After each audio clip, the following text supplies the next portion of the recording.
Bismillahirrahmanirrahim. Bismillah.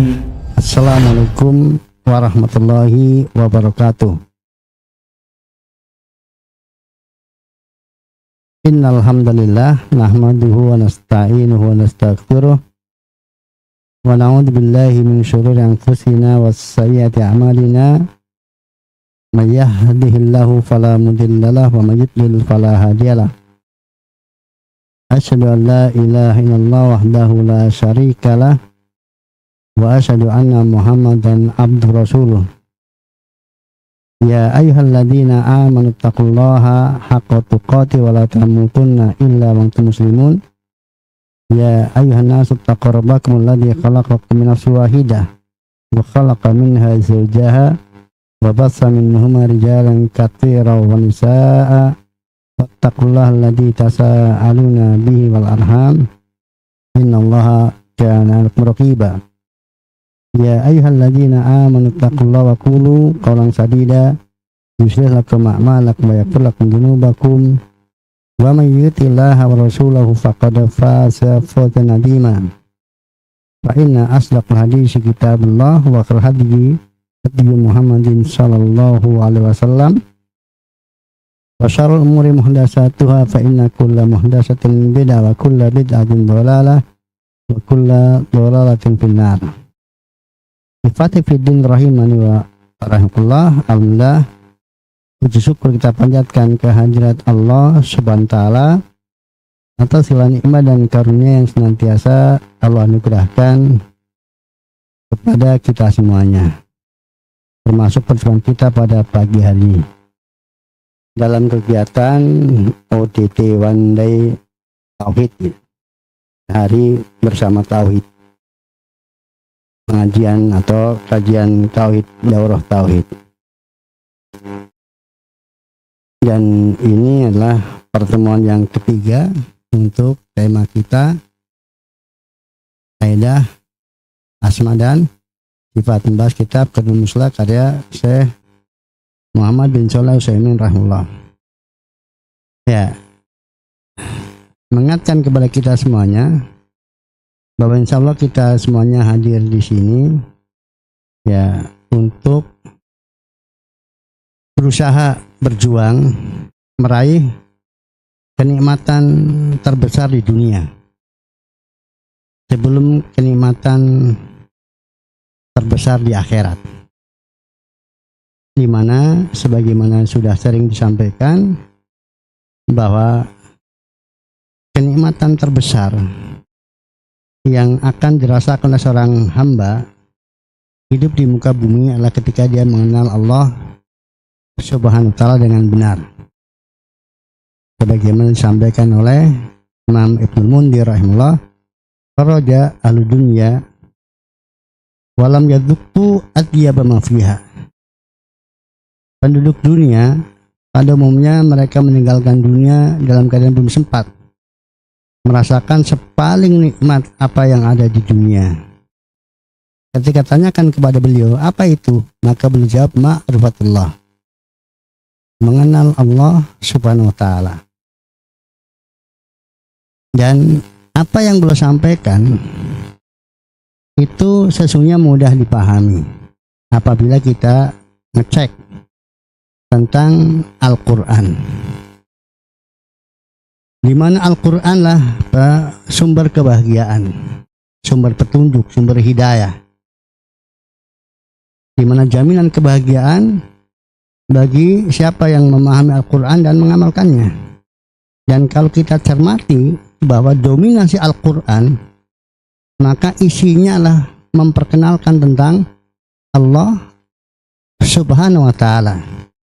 Sulit kita akan dapatkan halaman demi halaman dalam Al-Quran yang berisi berapa halaman?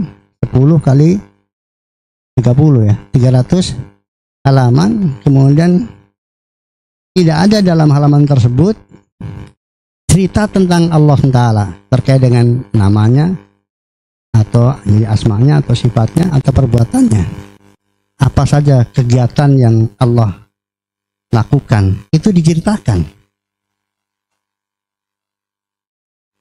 Nah, ketika Al-Quran sumber petunjuk, sumber hidayah, dan sumber ketentraman jiwa, penyebab ketentraman jiwa bagi siapa yang mempelajarinya dan mengamalkannya, maka berarti ya, yang paling pokoknya lah bagaimana orang kemudian dia mengenal Allah Ta'ala, lalu apa konsekuensi dari pengenalan kepada Allah tersebut.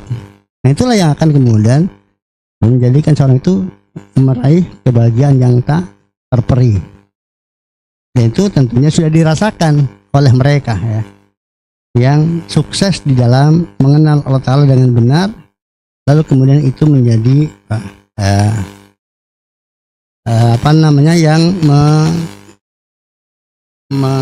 yang mengarahkan seluruh perjalanan hidupnya lah kaitannya dengan apa yang dia kenal tentang Allah Ta'ala. Nah, perjalanan hidupnya itu adalah dikaitkan dengan apa yang dia kenal tentang Allah Ta'ala. Persis seperti apa yang difirmankan oleh Allah Ta'ala, walillail asmaul husna fad'uhu biha. Dan Allah lah semata pemilik asmaul husna, nama-nama yang terindah. Fad'uhu biha. Maka salah satu maknanya, dan ini makna yang paling pokoknya adalah beribadahlah kepada Allah sesuai dengan konsekuensi dari asma Allah tersebut. Sehingga apabila seorang itu mengenal Allah Ta'ala dengan benar, lalu itulah yang menjadi rel pijakan di dalam dia berjalan di muka bumi ini, maka itulah kebahagiaan yang sesungguhnya. Dia akan merasakan kebahagiaan yang sesungguhnya.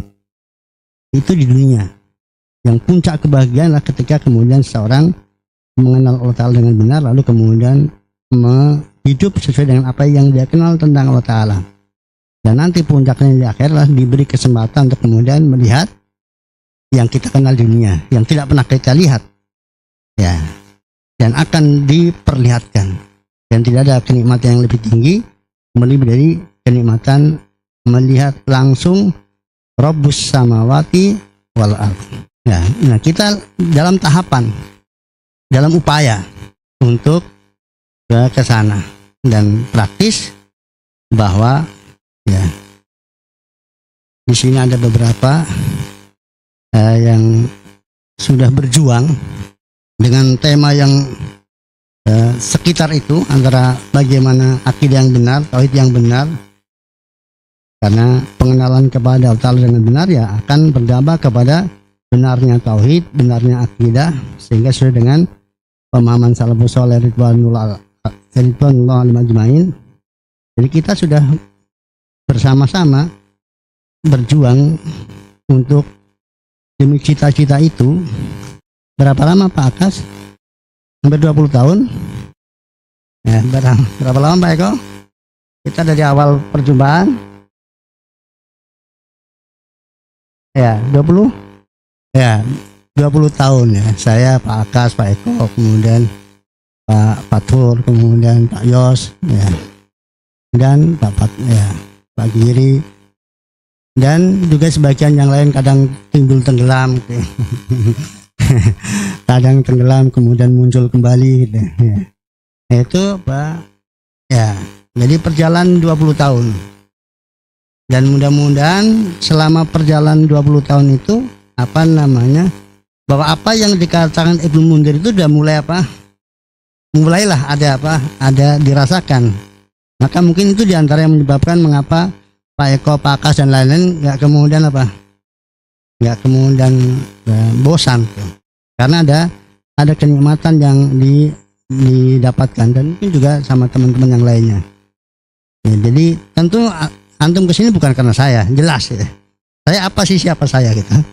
Jadi kenal tidak gitu. Ya, siapa yang kenal saya? Tapi karena jadi apa tema-tema yang kita bahas. Ya. Jadi cara penyampaiannya juga nggak menarik. Kemudian orangnya juga nggak menarik.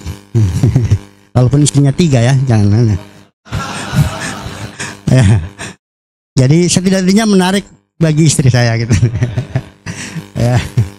Ya. Jadi tapi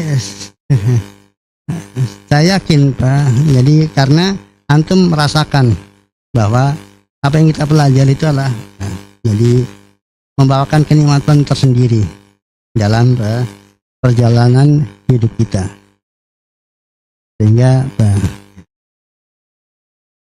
tanpa ada orang yang mengetahuinya, mengenalnya, dan dengan seseorang juga tidak dikenal secara umum, maka mudah-mudahan itu jadi kita dalam satu tujuan untuk apa, meraih kenikmatan tertinggi di dunia sebelum apa, kenikmatan tertinggi di akhirat, yaitu mengenal Allah Ta'ala dengan sebenar-benarnya.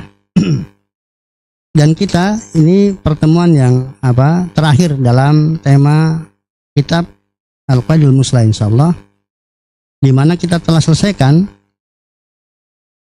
prinsip-prinsip di dalam mengenal asma Allah Ta'ala, kemudian prinsip-prinsip dalam mengenal sifat-sifat Allah Ta'ala, dan sekarang pada prinsip-prinsip terkait dengan dalil-dalil. Bagaimana kita memiliki patokan, memiliki kaidah, memiliki prinsip di dalam memahami dalil-dalil dalam mengenal Allah Ta'ala, yaitu dalil-dalil tentang asma dan sifat Allah Subhanahu wa Ta'ala. Dan kita buka halaman berapa? Halaman 49.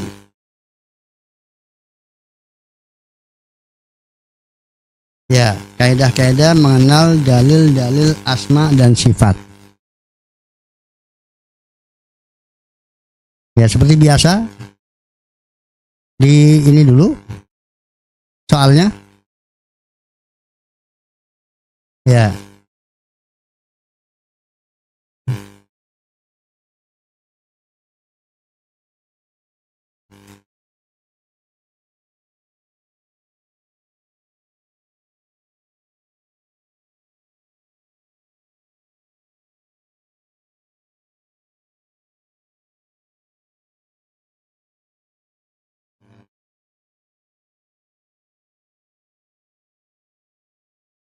Kenapa? Tadi antum mengerjakan berapa soal? 11 Ustadz. 11. Betul, nomor 1 hilang Ustadz. Hah? Dalil penetapan maupun penafian asma dan sifat Allah adalah Ya.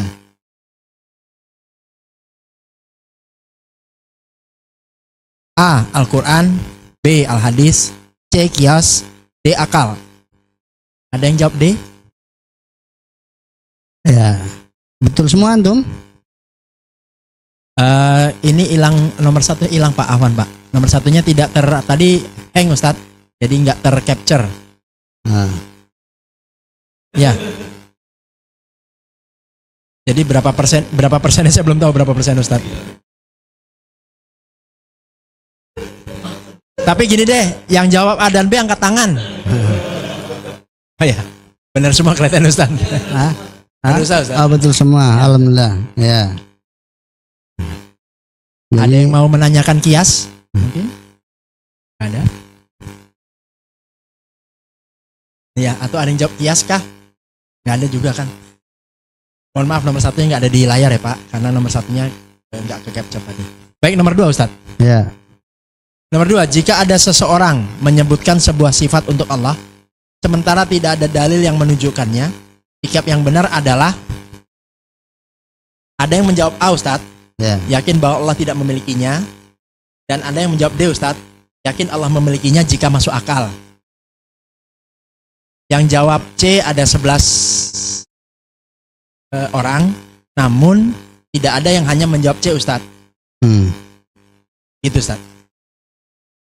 Tidak ada yang menjawab C dan B, Afwan Ustadz. Yang B nggak ada yang jawab Ustadz. Jadi B nggak ada yang jawab B. Nggak ada Ustadz. C nggak ada yang jawab B. C ada yang jawab C Ustadz, 11. Oh 11 ya, 11 Ya, ya. Ya. Dan berarti sisanya menjawab S. Atau nggak jawab? Sebetulnya tidak ada yang betul kan, jawabannya 2 Ustadz, B dan C. Namun tidak ada yang menjawab B, hanya menjawab C saja. Oke. Ya.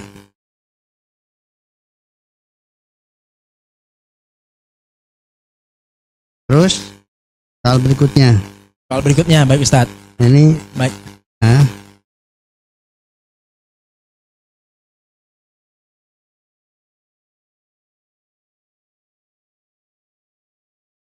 ya.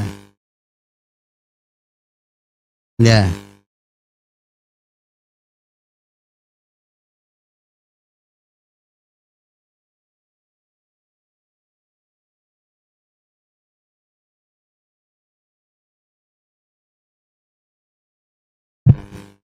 Baik. Berarti ada dua kemungkinan, punya atau tidak punya. Karena untuk menyatakan tidak punya harus ada dalilnya. Ya. Jadi mau menyatakan punya harus punya dalil, mau menyatakan nggak punya harus punya dalil. Nggak boleh mengatakan Allah tidak memiliki sifat tertentu tanpa dalil. Jadi dalil itu harus ada baik dalam penetapan maupun penafiannya. Itu prinsipnya. Kalau dari soal tersebut Ustadz, ketika tidak ada dalil yang menunjukkannya kan sudah ditulis di situ. Sementara tidak ada dalil yang menunjukkannya. Nah, Apakah tetap boleh ragu bahwa Allah memilikinya? ya kan tidak ada dalil penetapannya. Tidak ada dalil penetapannya di sisi kita kan. Ya, Pak. Tidak ada informasi bahwasanya Allah memilikinya. Nah, Allah punya atau tidak? Ya nggak tahu. Ragu di situ. Ya, jadi ya boleh ragu atau boleh apa? Tidak berpendapat. Tidak berpendapat sebelum dijelaskan apa maksudnya. Menahan diri ya. Artinya tawakuf ya. Artinya kan sikap menahan diri, no comment. Tidak berkomentar sebelum jelaskan atau ya boleh bisa juga dikatakan ragu apa kalau punya atau tidaknya. Kalau itu bahasanya bisa dibenarkan, kalau bahasanya disalahkan intinya ya tadi. Intinya ketika menetapkan maupun menafikan harus ada dalilnya. Ketika nggak ada dalilnya nggak boleh juga mengatakan Allah nggak punya.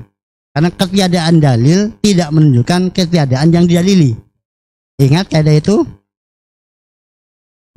Ketiadaan dalil tertentu untuk menunjukkan sesuatu itu bukan bukti bahwa sesuatu yang mau dibuktikan tidak ada. Ya.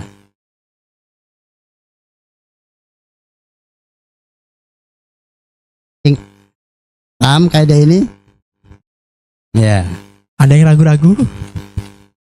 Pernah saya contohkan, ketidakmampuan mata untuk melihat kuman tidak berarti kuman yang mau dilihat nggak ada. Hanya bisa mengatakan kuman tak terlihat oleh mata. Kumannya ada atau tidak? Nggak tahu. Harus digunakan alat yang lainnya. Nah, setelah digunakan alat untuk melihat yang secanggih apapun dan nggak ada, baru bisa dikatakan nggak ada kuman itu. Tapi nggak cukup dengan ketiadaan kemampuan mata melihat, ketiadaan pembuktian dengan mata, berarti apa? Kuman tidak ada. Ya, jadi kan bisa jadi Allah punya tapi nggak menginformasikan melalui ayat atau hadis, karena sebagaimana sudah kita pelajari bahwa apa yang diperkenalkan Allah kepada kita itu hanya sebatas apa yang dibutuhkan, dan itu apa? Sangat sedikit dari keseluruhan tentang Allah Ta'ala. Wala yuhituna bi ilman, dan mereka tidak bisa ilmunya meliputi Allah Ta'ala. Wala yuhituna bi syai'in min ilmi illa bimasa, tidaklah mereka meliputi ilmu tentang Allah Ta'ala kecuali sebatas apa yang dikehendaki. Wa ma utitu minal ilmi illa qalila, dan tidaklah kalian diberi ilmu kecuali sangat sedikit. Ya. Maka baku kaidah Ahlussunnah wal Jamaah baik dalam penetapan maupun penafian harus ada apanya? Harus ada dalilnya. Allah tidak begini butuh dalil, Allah begini butuh dalil. Ya.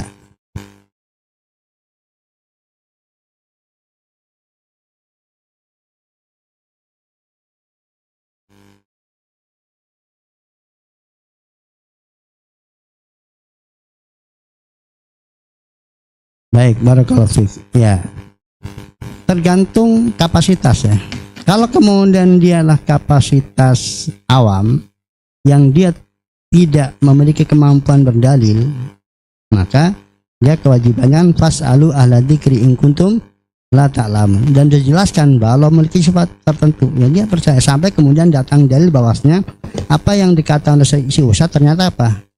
Nggak ada dalilnya. Baru kemudian dia tawakuf. Tapi ketika sudah diberitahu oleh si ustaz untuk kepercayaan dia bahwa Allah memiliki sifat demikian, ya dia percaya. Karena dia bukan kelas yang beragama dengan dalil. Dia dalilnya adalah apa yang dikatakan oleh ustadznya. Tetapi ingat, ketika ada seseorang menyampaikan bahwa apa yang dikatakan oleh ustadznya tadi ternyata nggak ada dalilnya, maka dia harus batalkan keyakinan tersebut. Ya. Jadi siap untuk kemudian merevisi apa yang menjadi keyakinannya ketika sampai kepadanya dalil yang menunjukkan bahwasanya itu tidak ada dalilnya, atau kemudian dalil menunjukkan keberadaannya. Wallahu a'lam bishawab. Nah. Monggo Pak Yunan, silakan.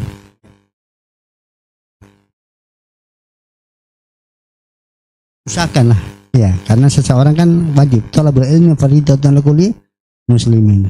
Ya, maka dia berusaha mencari tahu apa yang sama dengan ustadznya. Sementara dia percaya, ya, karena kemudian dia tadi ya berusaha untuk kemudian mencari tahu tentang hal itu, atau tanya kepada ini ada ustadz menyampaikan seperti ini sifat Allah Ta'ala, kemudian tanya yang sekiranya memiliki kapasitas untuk kemudian menjawab pertanyaannya, ya.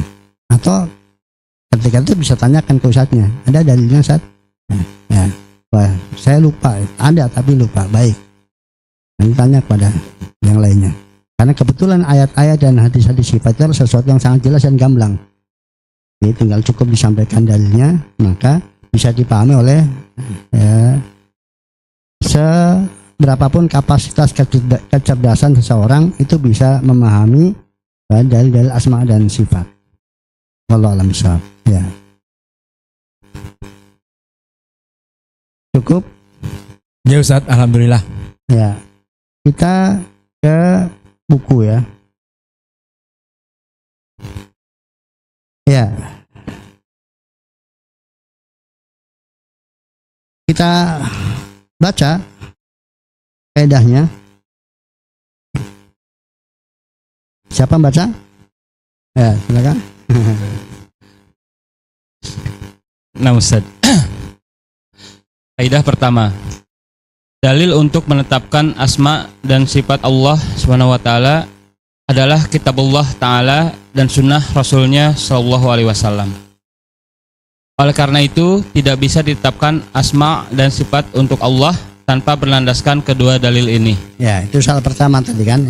Ya, jadi hanya dengan Alkitab dan As-Sunnah, tidak dengan yang selainnya.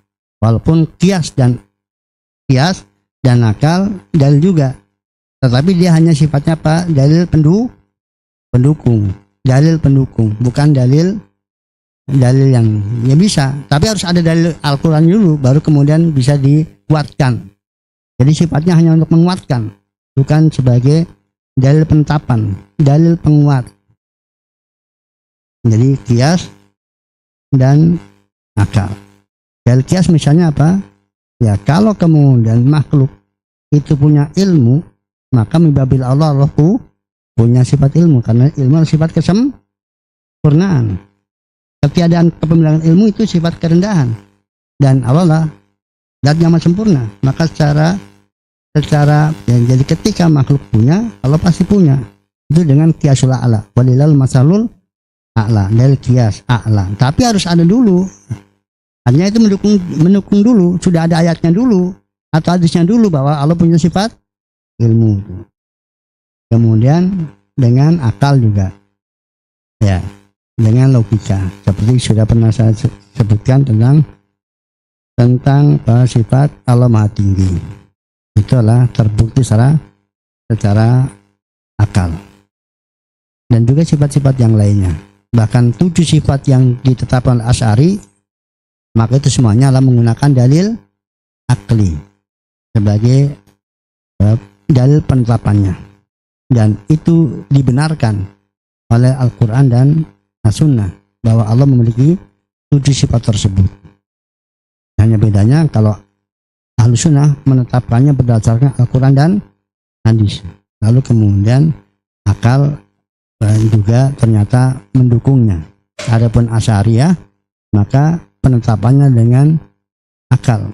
Yang seandainya nggak ada ayatnya pun juga akan tetapkan. Sebaliknya, dalil-dalil yang lainnya yang menetapkan asma dan sifat Allah dan ternyata akal mereka nggak menjangkau, nggak akan ditetapkan untuk Allah Ta'ala. Karena akal menjadi sumber penetapannya, pokoknya akal. Alkitab dan As-Sunnah hanya bersifat sebagai pendukung. Itu untuk Asy'ariyah. Ya, selanjutnya. Berdasarkan kaidah ini, apa yang tercantum penetapannya dalam Alkitab dan As-Sunnah berupa asma atau sifat wajib ditetapkan, dan apa yang tercantum penafiannya oleh kedua dalil itu wajib dinafikan dengan menetapkan kesempurnaan yang menjadi lawannya atau kebalikannya. Barakallahu fiik. Ya, jadi dari sini jelas bahwa penetapan maupun penafian harus apa? Berdasarkan dalil. Tidak boleh menetapkan tanpa dalil, demikian juga menafikan tanpa dalil dari Alkitab maupun As-Sunnah. Kemudian beliau selipkan, karena ini amat sangat penting, ketika mendapatkan dalil tentang penafian sifat tertentu dari Allah Ta'ala harus dibarengi dengan apa? Dengan menetapkan kesempurnaan yang menjadi lawannya atau kebalikannya. Dan ini sudah berulang kali saya sampaikan. Ketika Al-Quran menyatakan walaid limurabuka ahada, dan Tuhanmu tidak berbuat aniaya kepada seorang pun, maka di dalam batin kita langsung menegaskan bahwa itu karena keadilan Allah Ta'ala, karena kesempurnaan Allah dalam keadilannya, maka tidak pernah berbuat aniaya. Ketika kemudian Allah katakan bahasnya la ta'khudhu sinatu wala naum, Allah tidak ngantuk dan tidak pula tidur, maka dalam hati kita langsung menyatakan itu karena kesempurnaan hidupnya Allah SWT. Jadi tidak ada satupun sifat yang dinafikan dari Allah Ta'ala kecuali ada dalamnya penetapan sifat kesempurnaan bagi Allah Ta'ala lawan dari yang dinafikan. Ya, barakallahu fiik. Selanjutnya, Adapun apa yang tidak tercantum penetapan atau penafiannya dalam Alkitab dan As-Sunnah, wajib bersikap tawakuf, menahan diri terhadap lafaznya. Artinya tidak menetapkan dan tidak pula menafikan, karena lafaz itu penetapan ataupun penafiannya tidak tercantum dalam dalil maksudnya. Ya, penetapan atau penafiannya tidak tercantum di dalam dalil. Artinya tidak ada dalilnya. Kemudian, sedangkan maknanya maka harus dirincikan. Jika yang dimaksud dengan lafaz ini makna hak, benar, sesuai dengan keagungan dan kemuliaan Allah, maka maknanya dapat diterima. Tetapi jika yang dimaksud adalah makna batil, tidak sesuai dengan keagungan dan kemuliaan Allah, wajib ditolak. ya, jadi kalau kemudian ada seorang menyampaikan sebuah sifat dengan lafaz tertentu dan itu tidak ada dalam Al-Quran dan As-Sunnah penetapannya maupun penafiannya, maka sikap kita jelas tidak kemudian mengimani itu sebagai sifat Allah Ta'ala dan juga tidak menafikan itu sebagai sifat Allah Ta'ala terkait dengan lafadznya. Kita tidak mengatakan Allah demikian atau Allah tidak demikian terhadap lafadz tersebut. Nah, adapun terkait dengan maknanya, maksud darinya, kalau kemudian maksud yang dijelaskan sesuai dengan apa yang disifat Allah Ta'ala, maka kita terima apanya? Maknanya, ya, kita terima penjelasannya. Betul, Allah seperti yang Anda jelaskan. Allah seperti apa yang dimaksudkan dari lafaz tersebut kalau itu maksudnya. Tetapi kalau kemudian ketika dijelaskan ternyata apa? Makna penjelasannya justru kemudian berseberangan dengan apa yang dimiliki oleh Allah Ta'ala, apa yang ditetapkan Allah Ta'ala, maka ya kita katakan bahwa Allah tidak demikian maksudnya tadi. Tetapi terkait dengan lafadznya, kita tidak katakan Allah tidak demikian dan juga tidak katakan Allah demikian. Ya.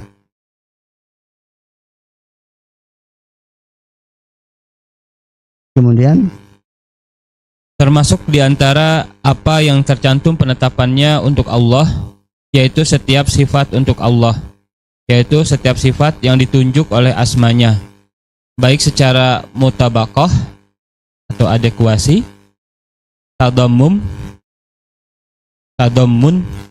atau inklusi, dan iltizam konsekuensi.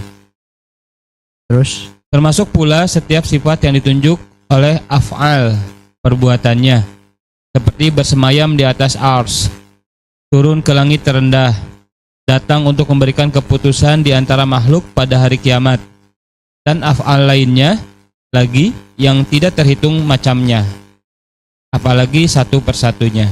barakallahu fiik. Ya, ikhwafil rahimani wa rahimakumullah. Jadi yang dimaksudkan dengan ada dalilnya, ya, itu mencakup, karena sifat itu kan kalau kemudian dalam bahasa Arabnya itu kan masdar bentuknya. Ya.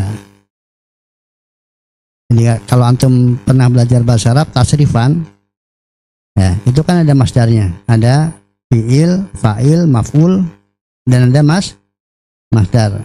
Ya, ya'lamu, alima, ya'lamu, kemudian maklum, kemudian ilman. Nah, ya sifatnya kan masdarnya ilm.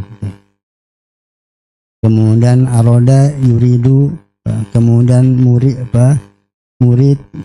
atau maurud, kemudian iroda.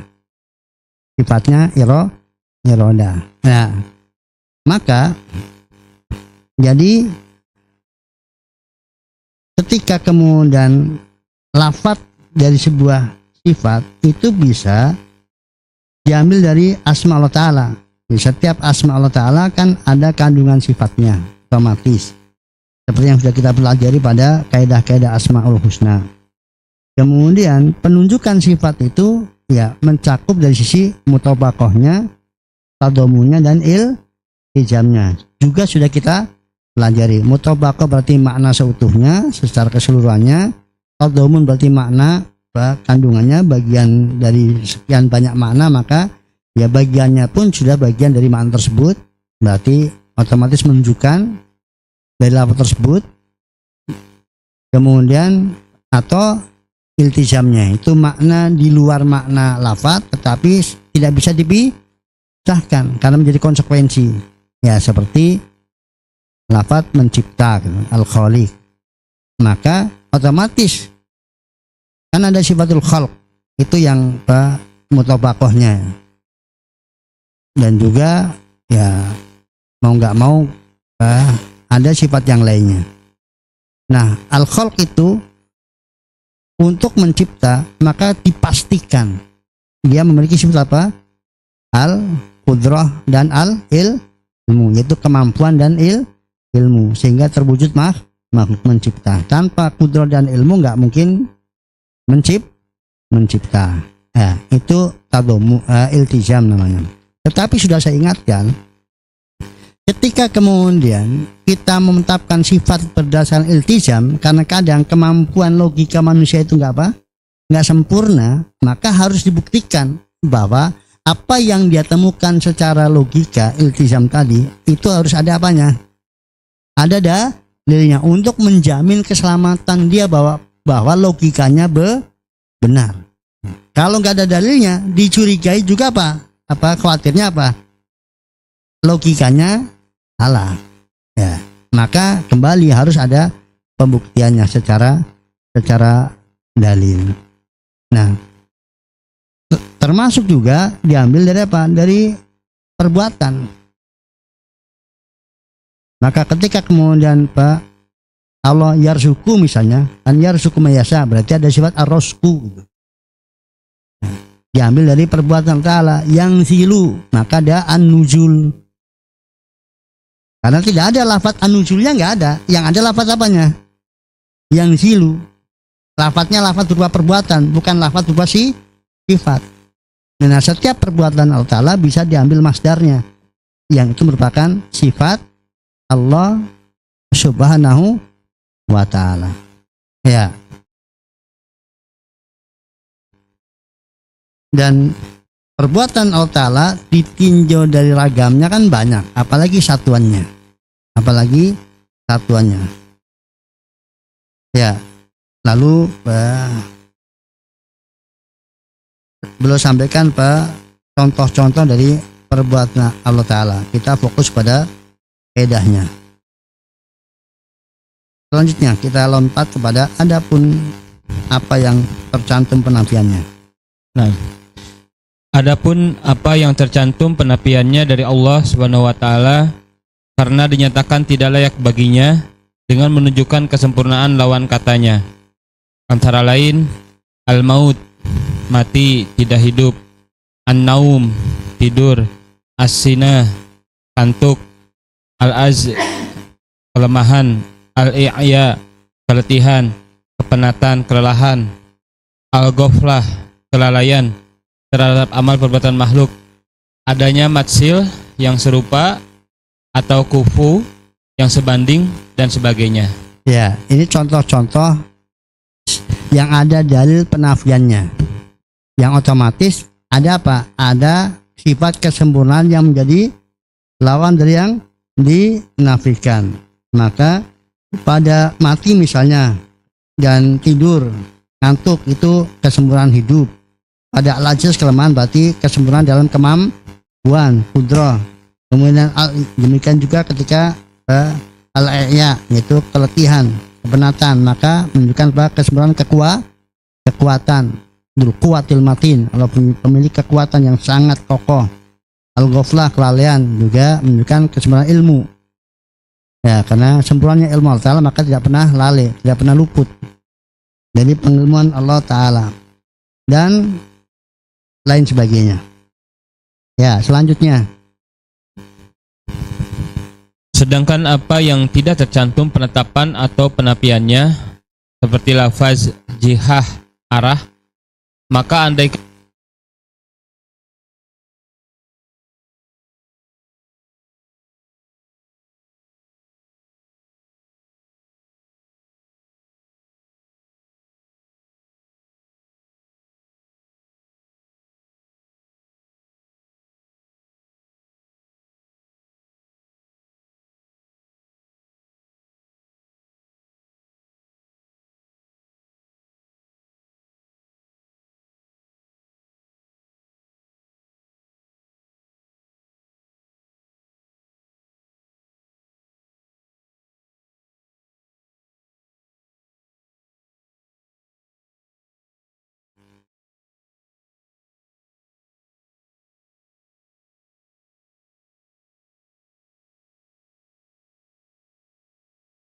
Barakallahu fiik. Ya, perhatikan ini contoh yang konkret terjadi dalam perbincangan kaum muslimin, yaitu tentang sifat jihah, sifat arah bagi Allah Subhanahu wa Ta'ala. Itu tidak ada penetapannya dan tidak ada penafiannya. Tidak ada ayat yang semana dengan walillail jihatul, Allah memiliki jihah, dan tidak juga ada ayat al-hadis yang menafikan laisa lillail jihah. Tidak ada bagi Allah jihah, arah. Yang ada adalah tentang keberadaan Allah Ta'ala di mana? Di atas. Itu ada. Ya. Nah, sekarang apakah itu mau disebut arah atau tidak disebut arah? Maka kembali kepada maknanya. Ya, secara lafadznya enggak ada penyebutan jihad. Nah, maka beliau sampaikan di sini makna jihad tadi ada 3 kemungkinan. Mana ketiganya? Ketiga tersebut?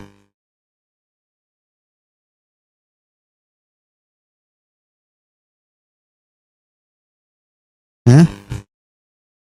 Mana? Cari mana? Yang 3 tadi mana?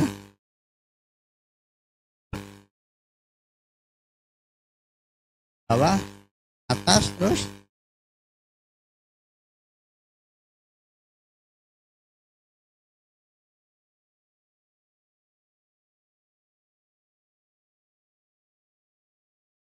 ya, saya cek di kitab aslinya dulu.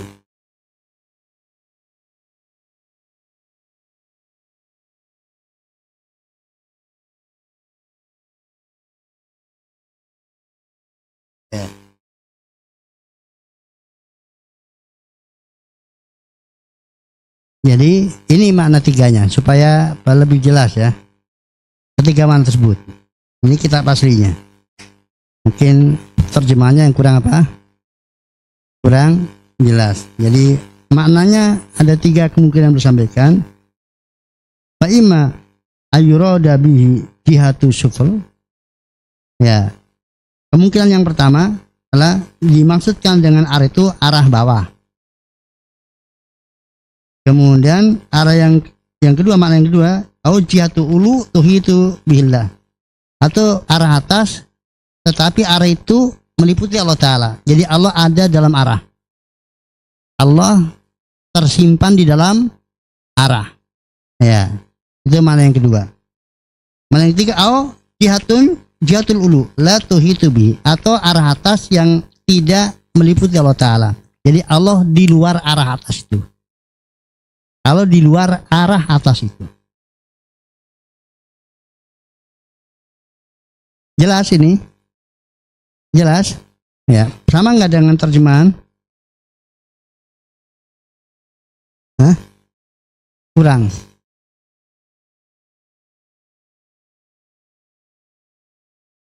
Ya, berarti kurang ya. Ya, itu tiga. Nah, makna yang pertama dan kedua batil. Makna yang pertama batil jelas karena ulu adalah sifat Allah, sifat iya, di mana senantiasa Allah ada di atas. Ya. Ada di atas seluruh makhluknya. Tidak ada satu waktu pun dari awal yang tidak bermula hingga akhir, hingga abadi yang tidak akhirnya, Allah senantiasa berada di atas. Dari sebelum adanya makhluk ya, sampai setelah adanya makhluk, Allah tidak pernah berada di bawah. Ya, maka batil kalau arah maksudnya arah bawah. Kemudian yang kedua arah atas, tetapi itu sesuatu arah atas yang Allah diliputi olehnya. Kayak kemudian langit dunia diliputi oleh apa? Langit atasnya. Langit atasnya diliputi oleh langit atasnya. Kemudian langit tertinggi diliputi oleh samudra. Samudra diliputi oleh ars. Ya, jadi tidak ada arah atas bagi makhluk yang mutlak selain ars. Ars adalah makhluk tertinggi yang tidak diliputi oleh makhluk yang lainnya, tapi dia meliputi seluruh makhluk. Ya, maka kalau kemudian Allah berada di arah atas yang tidak diliputi oleh siapapun juga, tapi Allah yang meliputi semuanya, maka itu benar. Itulah yang dimaksudkan ulu. Itulah maha tingginya Allah Ta'ala. Itu berada di arah atas. Kalau kita mau menggunakan kata arah. Arah atas yang di atas seluruh makhluknya, yang tidak diliputi oleh makhluknya, tetapi meliputi seluruh makhluknya. Nah, Al-Quran dan hadis tidak pernah menggunakan kata apa? Arah. Langsung apa? Ulu amin tumang fis sama. Ya khafuna rabbahum min fawqihim. Sabis marbikal a'la. Dan seluruhnya. Dan seluruh ayat-ayat dan hadis-hadis yang bercerita tentang keberadaan Allah Ta'ala, maka semuanya dengan lafaz langsung. Dengan fauq atau ulu. Tidak pernah dengan menggunakan jihah.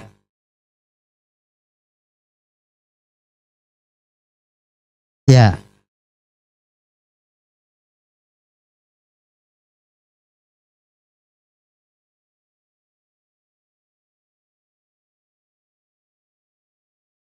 Selanjutnya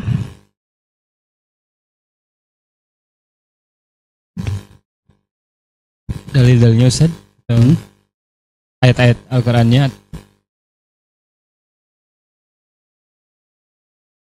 Ya.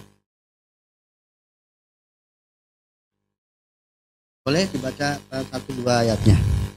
Nah, dalil sam'i antara lain firman Allah. Kaidah ini dasarnya adalah dalil sam'i dan akal. Kaidah ini dasarnya adalah dalil sam'i dan akal. Dalil sam'i antara lain firman Allah Subhanahu wa taala, dan Al-Qur'an itu adalah kitab yang kami turunkan yang diberkahi, maka ikutilah ia dan bertakwalah agar kalian dirahmati. Selanjutnya, Ya. maka berimanlah kalian kepada Allah dan Rasul-Nya, Nabi yang ummi, yang beriman kepada Allah dan kepada kalimat-kalimatnya, kitab-kitabnya, dan ikutilah ia supaya kalian mendapat petunjuk. Ya, langsung ke alasan pendalilannya. Alasan ayat di atas sebagai dalil, yaitu pada setiap nas yang menunjukkan Setiap nas yang menunjukkan kewajiban mengimani apa yang diberitakan dalam Al-Quran, maka menunjukkan pula kewajiban mengimani apa yang diberitakan dalam sunnah. Sebab termasuk apa yang diberitakan dalam Al-Quran ialah perintah mengikuti Nabi Shallallahu Alaihi Wasallam dan kembali kepada hukumnya ketika terjadi perselisihan pendapat, yaitu kembali kepada diri beliau semasa hidup atau kembali kepada sunnah beliau setelah wafat. ya. Ini dalil Sami tentang kewajiban untuk menerima, mengambil atau merujuk kepada Al-Quran dan As-Sunnah di dalam penetapan asma dan sifat Allah Subhanahu wa Ta'ala. Adapun dalil akal, Anda melihat adapun akal, dasar akal. Adapun menurut dasar akal, bahwa rincian tentang apa yang wajib, mustahil, dan jaiz bagi Allah Subhanahu wa Ta'ala termasuk perkara gaib yang tidak dapat dicapai oleh akal semata. Oleh karena itu, dalam masalah ini wajib kembali kepada penjelasan Alkitab dan As-Sunnah. Ya, itu secara logika. Jadi Allah itu perkara yang gaib. Maka untuk membicarakan Allah Ta'ala harus dalil yang pasti. Itu yang bersumber dari Allah Ta'ala, baik itu Al-Quran maupun hadis Nabi SAW. Tidak bisa kemudian menggunakan yang selainnya ya untuk hal-hal yang bersifat gaib. Itu secara pokoknya. Maka nanti dia hanya bersifat sebagai dalil pendukung setelah ada kepastian secara dalil wahyu. Ya, itu kaidah yang pertama. Dan tadi soalnya sampai soal keberapa? Yang berarti ini sampai soal nomor 4 tanya. Ya, belum dikerjakan? Sudah, Ustaz. Ya, silakan. Baik, Ustaz.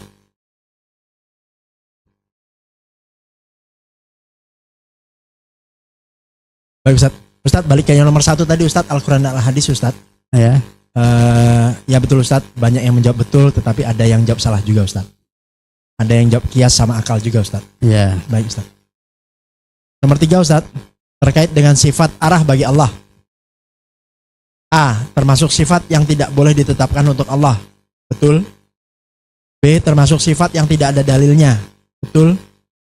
C, termasuk yang butuh penjelasan. Betul. D, termasuk yang tidak perlu dikomentari. Yang jawab betul semua hanya 1, Ustaz. Coba kita lihat siapa yang jawab betul semua. Ada di ini, Ustaz, Burayot. Nggak usah aduh, Burayot asal Bitung ini, Ustaz, asal Bitung ini, Ustaz. Burayot. Garut asli, Ustaz. Burayot. Gitu, Ustaz. Ada yang mau ditanyakan, Bapak-bapak? Ada yang ragu? Mungkin dari yang menjawab 1, 3, 4, 4-nya nih. Kan tadi udah dijelaskan. Mungkin Ya, udah Ustaz. oke. Baik. Ya. Siap, Ustaz? Ya, Nomor hanya 4? mungkin yang D. Belum. Ya, Yang mau D. tidak dikomentari, maksudnya no comment dulu nih. No comment. Ya. Kalau artinya dalam arti tidak menetapkan dan juga tidak menafikan, maksud saya begitu. Kalau antum jawab salah dan maksud antum nggak begitu, ya antum benar gitu. Hanya perbedaan apa? Ya, persepsi itu. Ya. Silakan. Nomor 4. Bentuk beriman kepada Al-Quran adalah hanya satu saja, ittiba'ur Rasul. Yang kedua, merujuk Rasulullah ketika terjadi perselisihan, baik ketika beliau masih hidup maupun setelah wafatnya. Yang C, berpatokan dengan teks semata. Nomor D, berpatokan dengan konteks semata. Yang betul semua ada 3 student Ustaz. Kebanyakan yang B juga dijawab Ustaz, merujuk kepada Rasulullah ketika terjadi perselisihan baik masih hidup ataupun sesudah wafatnya. Berarti musyrikin dong. Kalau benar. Kenapa tuh Ustaz? Hah? Ya. Artinya kalau itu menjadi keyakinan antum berarti antum kuburiyun. Kalau maksudnya bukan kuburiyun Ustaz, maksudnya adalah kembali ke hadis Ustaz gitu kira-kira. Hah? Maksudnya gitu tadi sebetulnya. Kembali ke sunnah gitu sunnah. Setelah meninggalnya ya. Itu kan Pak Edi ya? Oh iya. Betul ya? Iya. Ya betul.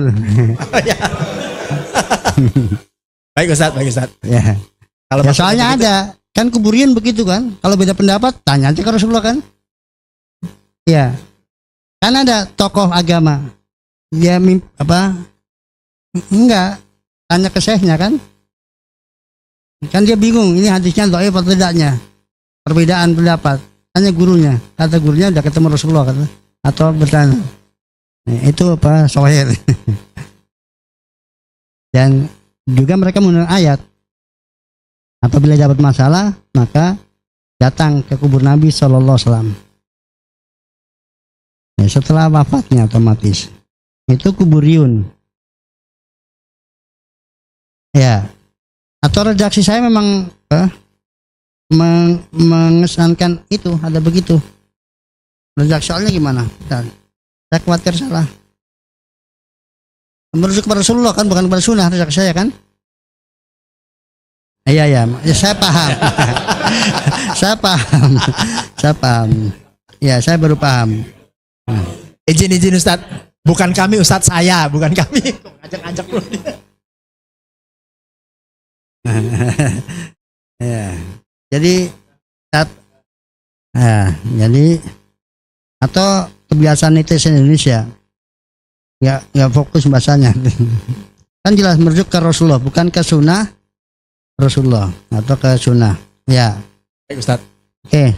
Tapi nggak apa-apa. Jadi memang itu karena antum memahami sunnah. Jadi Baik. benar antum. Bukan. Ya. Yang penting kan pemahamannya. Ya, tapi tanya dulu Ustaz. Jangan-jangan betul-betul ke kuburan itu. Makanya kalau itu betul begitu berarti kuburiyun. Ya.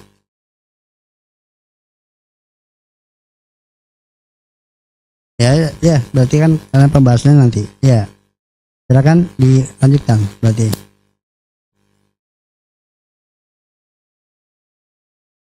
Enggak, lanjutkan soalnya. Ya, kan kita mau bahas itu. Nomor 5. Sikap terhadap suatu dalil wahyu adalah semuanya betul, memahami sesuai makna lahirnya, terkadang boleh keluar dari makna lahirnya, tidak memaknai keluar dari lahirnya tanpa alasan yang dibenarkan, tidak memaknai dengan makna yang bertabrakan dengan makna dalil wahyu yang lain. Yang benar semua ada 7 Ustaz. Yang salah kurang kliknya. Ya betul, kurang kliknya. Terlanjur habis waktunya. Pak Andesmal, Burayot lagi. Pasti Adi. Ya, Mbak Lutfi. silakan. Ada yang mau ditanyakan? dan kembali saya ingatkan ini terkait juga dengan kemampuan bahasa Indonesia.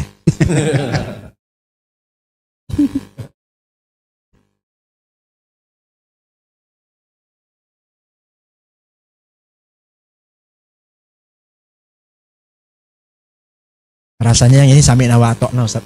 Nggak ada yang ikut. Baik, nomor 6. Sudah? Sudah. Ya. Jelas. Yang nomor 6 takwil Ustaz. Jadi yang salah tahu kenapa salahnya ya, insya Allah. Selanjutnya ya, silakan. Nomor 6. Yang dimaksud dengan takwil dari Kalau ini antum salah semuanya nggak apa-apa. Karena hafalan kalau ini. Baik. Iya. makna. Tapi ada yang betul kok Ustaz. Iya, berarti istimewa. Hafalannya masih kuat. Yang dimaksud dengan takwil adalah memaknai kalimat keluar dari lahirnya, kenyataan yang sesungguhnya dari informasi dalam kalimat, penjelasan dari makna kalimat. Itu yang betul, yang salah adalah memaknai kalimat namun tidak benar. Ini ada 10 yang menjawab. Iya Ustaz. Ya. Baik Ustaz.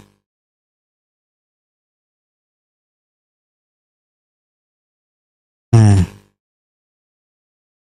Ya. Kalau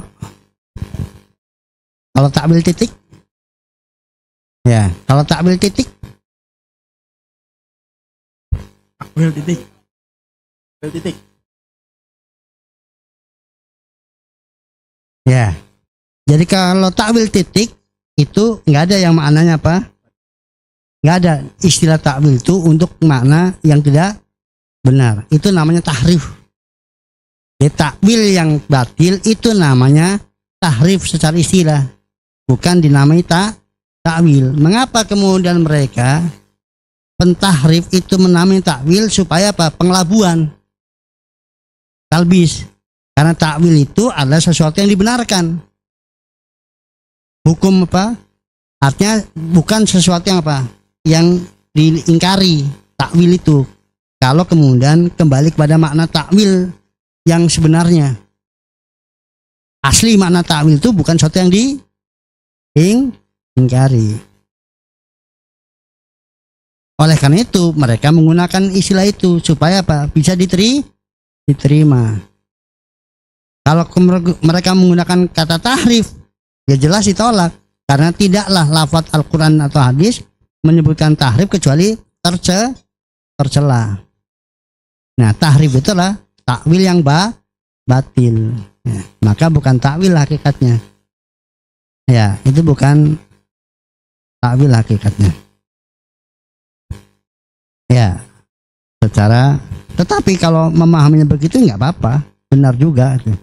Bahwa takwil adalah pemaknaan yang batil, salah sama takwil.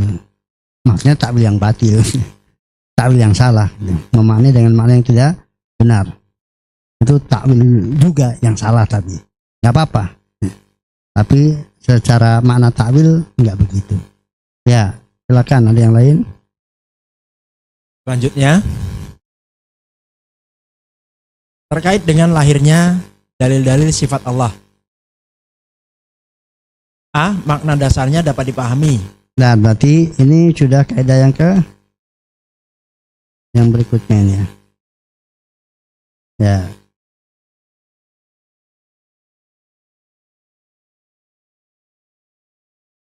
Ya, lanjut pembahasan dulu. Lanjut ya. Silakan.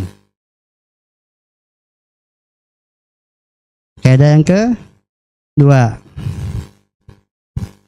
Kaidah kedua, terhadap nas-nas Al-Quran dan As-Sunnah wajib diberlakukan menurut zahirnya tanpa tahrif atau distorsi. Apalagi terhadap nas-nas sifat, karena akal tidak mempunyai kebebasan berperan dalam masalah ini. Ya, barakallahu fiik.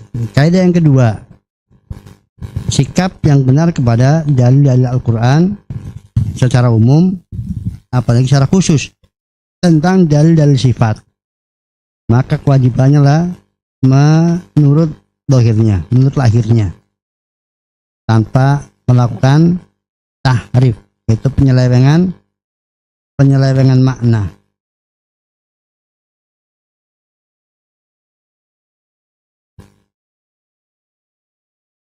Ya, perhatikan. Jadi Allah Ta'ala atau Al-Quran ini kita berbicara secara logika dulu sebelum kepada dalil sam'i. Untuk kita akan dapatkan mengapa mesti begitu ya, dari dalil sam'i maupun dalil akli yang disampaikan oleh mu'alif rahimahullah.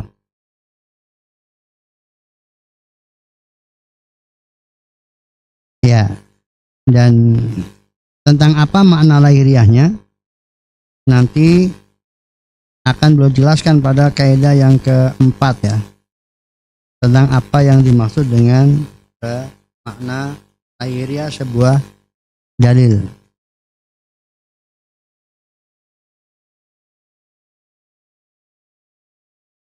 Ya silakan dilanjutkan Bapak untuk membacanya.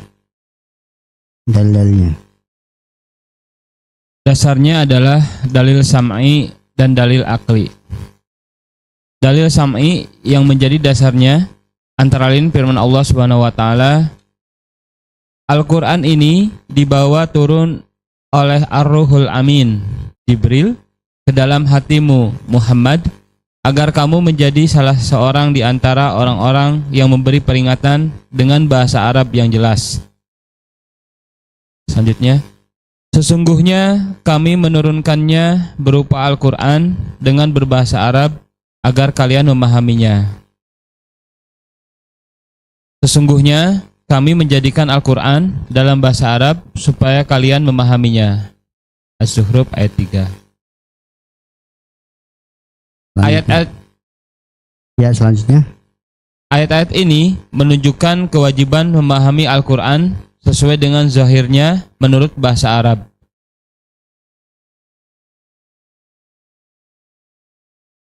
Barakallahu fiik. Ya, ikhwan rahimani wa rahimakumullah. Jadi ayat-ayat Al-Qur'an dari yang beliau sampaikan tadi menjelaskan bahwa karakteristik Al-Qur'an itulah jelas, gamblang. Bagi siapa? Ya bagi audien ketika ayat itu dibacakan, dan audien ketika itu karena Al-Quran pakai bahasa Arab, audiennya siapa waktu itu? Orang Arab yang bahasa ibunya bahasa Arab. Maka di dalam pemahaman mereka sangat jelas dan gamblang. Apalagi nas-nas sifat. Maka praktis nggak pernah ada pertanyaan dari para sahabat ke Rasulullah tentang apa makna dari sifat. Ketiadaan pertanyaan tersebut menunjukkan bahwa mereka semua paham, karena mereka belajar Rasulullah itu untuk paham, bukan sekedar kayak kita membaca Al-Quran. Mereka orang yang paling bersemangat untuk kemudian memahami isi Al-Quran. Ya, maka ya mereka pun belum tentu hafal, tapi ketika dijelaskan, ketika disampaikan Al-Quran itu mereka paham apa maksudnya. Lebih-lebih sekali lagi, ayat-ayat dan hadis-hadis tentang sifat-sifat Allah Ta'ala itu praktis, ya, mereka nggak menanyakan, padahal sekian banyak dipenuhi ayat-ayat Al-Quran dengan cerita tentang Allah Ta'ala, tetapi mereka nggak bertanya tentang apa yang dimaksud, ya, apa yang dimaksud. Berbeda kalau kemudian kami harus bagaimana, nah itu berarti sudah paham apanya, paham maksudnya, tinggal kami harus bagaimana, apa yang harus kami lakukan. Nah, ketika kemudian sudah paham, ya, misalnya antum diminta untuk kemudian tolong ambilkan gelas, maka antum tinggal nanya di mana, yang seperti apa, gitu kan? Berarti antum sudah paham apa itu gelas. Kalau antum belum paham, maka tanya gelas itu apa, gitu. Ya, nah itulah tentang asma, sifat dan perbuatan Allah Ta'ala.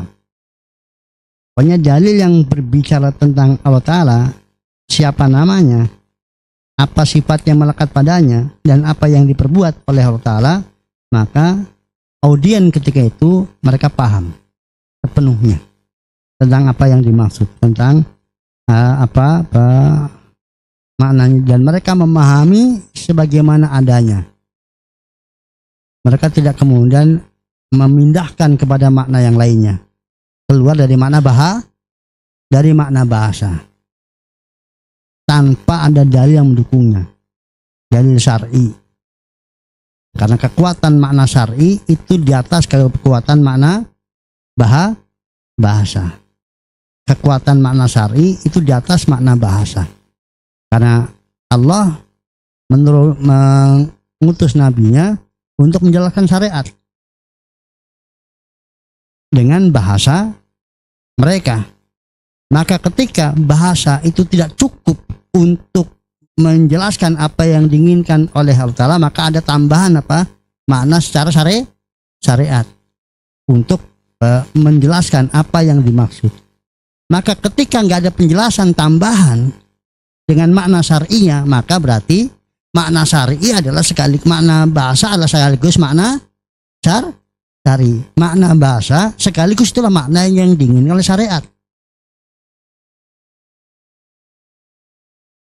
Ya, sebagaimana kita ketika berbicara dalam bidang-bidang ilmu tertentu, ketika kemudian makna yang dimaksud itu adalah makna bahasa saja, maka ya nggak perlu dijelaskan. Tetapi ketika kemudian makna itu keluar dari makna bahasa, makna apa namanya keluar dari etimologinya, mau kepada makna terminologi, maka mesti apa? Sang guru atau sang mutakalim menjelaskan apa maksud dari hal tersebut.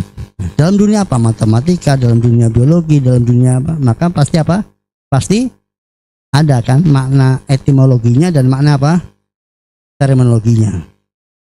Ya, jadi ketika nggak dijelaskan makna terminologi, berarti makna etimologi sekaligus makna apa? Terminologi. Ya. Baik. Selanjutnya, Allah Subhanahu wa taala telah mencela kaum Yahudi atas tahrif yang mereka lakukan dan akibatnya. Menurut penjelasan Allah, mereka termasuk manusia yang paling jauh dari iman. Firman-Nya, apakah kalian masih mengharapkan mereka akan percaya kepadamu, padahal segolongan dari mereka mendengar firman Allah, lalu mereka mengubahnya setelah mereka memahaminya, sedang mereka mengetahui. Al-Baqarah ayat 75. Yaitu orang-orang Yahudi. Mereka merubah perkataan dari tempat-tempatnya. Mereka berkata, kami mendengar, tetapi kami tidak mau menurutinya. Ya. An-Nisa ayat 46. Jadi jelas ini Allah mencela kaum Yahudi yang mentahrif. Jadi Allah dengan redaksinya tahrif ya, yuharrifuna kalimah, bukan yu'awwiluna. Ya, dengan yuharrifun, mentahrif. Karena yang tercela itu mentahrif, yaitu melakukan penyelewengan makna, dan sudah dijelaskan pada pelajaran tentang kaidah-kaidah sifat. Apa makna tahrif dan bentuk yang lainnya dari penyimpangan dalam memahami sifat-sifat Allah Subhanahu wa taala. Adapun dalil akal, silakan. Adapun dalil akli yang mendasari kaidah ini, bahwa Allah Subhanahu wa taala yang memfirmankan nas-nas itu lebih mengetahui akan maksudnya, dan Allah telah menyampaikannya kepada kita dengan bahasa Arab yang jelas dan terang, maka wajib diterima menurut zahirnya. Sebab jika tidak, maka terjadilah perbedaan pendapat dan perpecahan umat. Barakallahu fiik. Nah, itulah mengapa kemudian terjadi sedemikian rupa persisian yang banyak di umat ini ketika memahami dalil sifat tidak sebagaimana mestinya, kembali kepada bahasa. Padahal ketika memahami tema yang lain dari tema muamalah, tema tentang surga dan neraka, kemudian tema-tema ibadah, mereka sangat berpegang teguh kepada dohir bahasa, makna bahasa. Tidak pernah ada yang menanyakan secara umum dari yang sama-sama beriman tentang kehidupan akhirat bahwa apa yang dimaksud madu, apa yang dimaksud rumah, apa yang dimaksud taman, apa yang dimaksud susu, apa yang dimaksud api, yang itu kehidupan akhirat ya. Dipahami apa adanya dengan keyakinan bahwa kondisi yang senyatanya berbeda dengan apa yang ada di dunia. Ya, sama-sama itu informasi gaib. Bukankah demikian? Informasi gaib tentang surga dan neraka serta apa yang ada di sana dari yang dijanjikan oleh Allah atau yang diancamkan oleh Allah Ta'ala itu gaib. Dan ditinjau dari penyebutannya banyak yang ada di dunia. Dan gak pernah mereka yang sama-sama dengan Ahlussunnah wal Jamaah beriman tentang kehidupan akhirat mengimani apa adanya sesuai dengan lahiriahnya, sesuai dengan makna bahasanya, dan tidak pernah mempermasalahkan kok masa di surga kayak ada yang di dunia gitu kayak gini. Hanya semata-mata karena persamaan nama.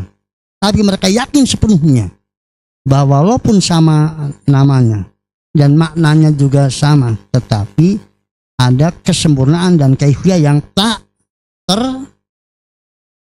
terbandingkan dan tak terbayangkan sama sekali. Betapapun kehebatan manusia membayangkan tentang kenikmatan yang ada di surga, maka tidak akan mampu dia menjangkaunya, walaupun dia sudah disebutkan apa yang ada di sana secara bahasa dan maknanya mereka pahami, tapi nggak akan mungkin mereka bisa membayangkan yang ada di sana seperti apa yang mereka lihat dari yang mereka dapatkan di dunia dengan nama dan dasar makna yang sama.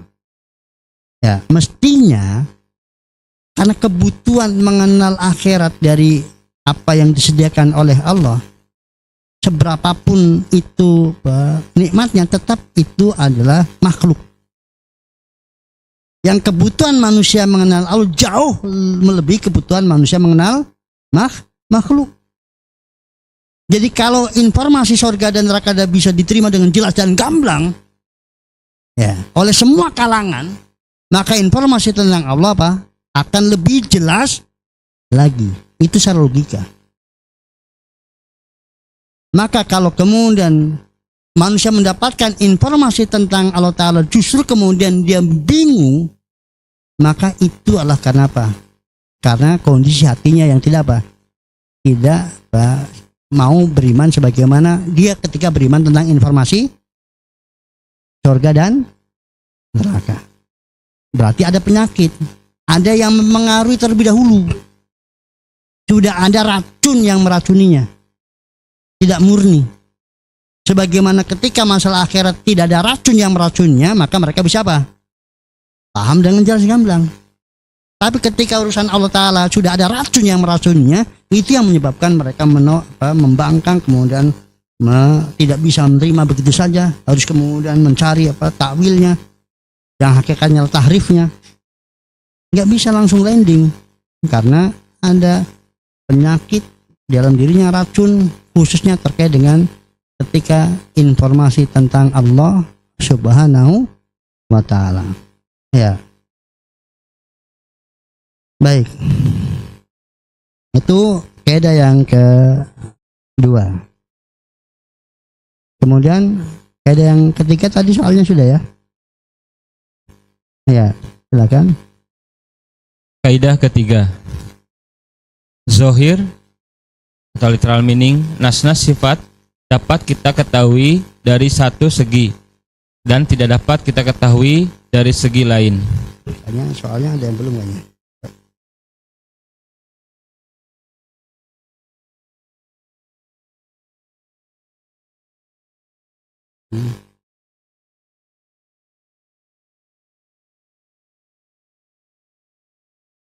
Ya, belum soalnya.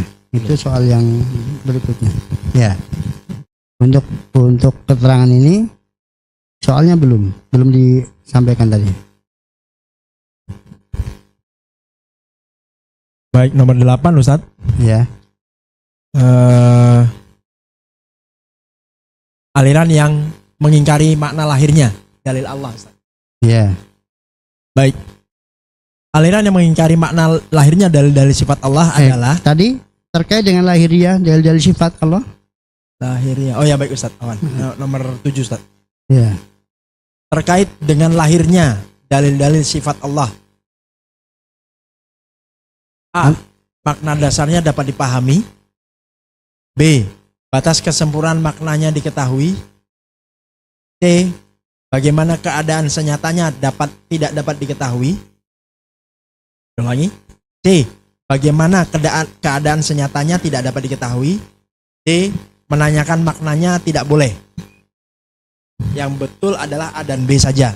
Yaitu terkait dengan lahirnya dalil-dalil sifat Allah adalah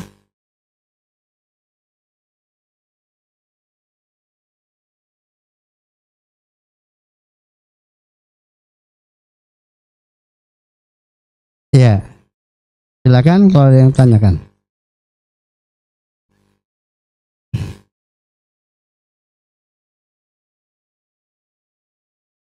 Nih. Monggo, ada yang tanyakan?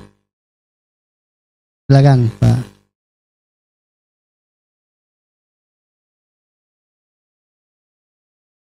Ya, ini salah soal. Ya, jadi mas saya menanyakan bagaimananya. Ya, boleh. Berarti jawab, kalau antum jawabnya apa?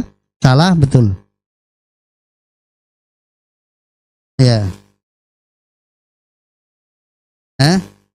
ya, kan menanyakan maknanya tidak boleh, jawabannya salah, betul kan? Betul juga.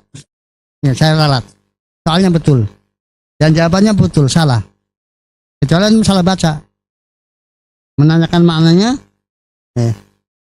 apa namanya? Ya, menanyakan maknanya tidak boleh.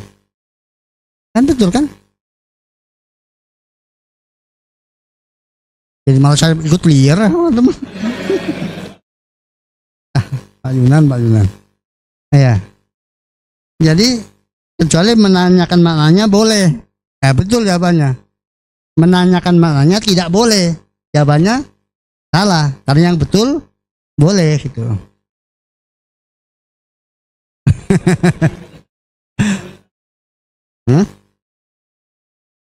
Iya. Kan tidak boleh. Salah.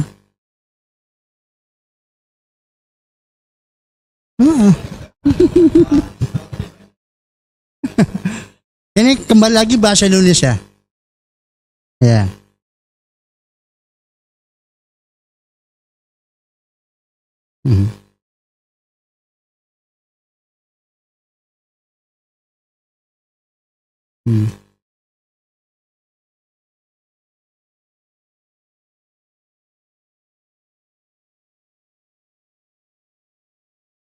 Karena kan istiwa al-ars, maknanya istiwa apa? Boleh? Boleh. Ya, bagaimananya ya nggak boleh. Ya. Ya kejebak sedikit nggak apa-apa, tapi memantikan sih misalnya. Ya, selanjutnya.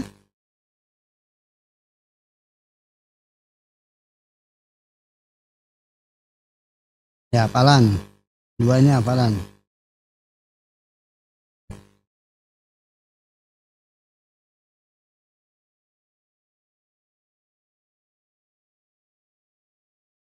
Ya, salahnya kadang hafal aja, nggak apa-apa. Ya, nggak hafal, bukan nggak tahu, sudah berulang kali mah. Nggak hafal aja, nggak hafal. Kalau disampaikannya udah berulang kali.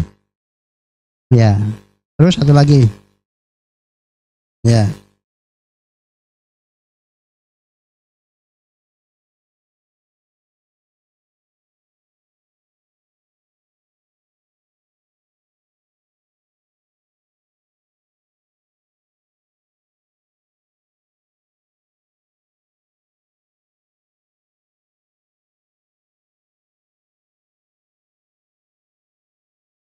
Ya, berarti ya bermasalah di hafalan, nggak apa-apa.